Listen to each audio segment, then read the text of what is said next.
This week we're doing our solar ambassador training for photovoltaic solar systems. We're learning how to install and just overall how they run. They're participating in the NABCEP training program. NABCEP is an industry-recognized association that provides a certification for individuals in the solar industry. This week we're focused on solar from an engineering perspective. It's entirely about solar power. Makes you look more competitive in the job field, gives you knowledge on how the solar panels work.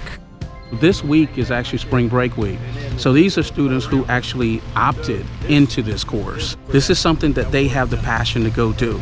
This is my spring break and I'm enjoying it. Some of my friends are in Florida right now having fun, but meanwhile I'm here doing work, learning, and it's the last semester that I get to do this.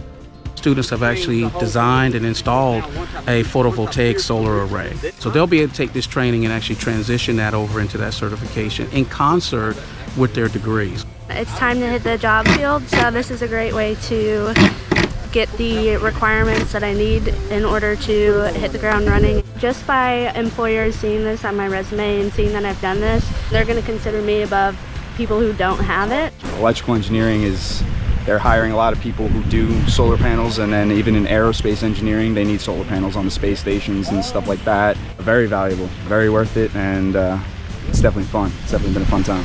In the classroom, what our students are getting is actually the theoretical side of energy and electricity generation. This one's bad. Now you see the light bulb go off. They're actually seeing now the direct application of what their degree really means to them and how they can apply it in the field.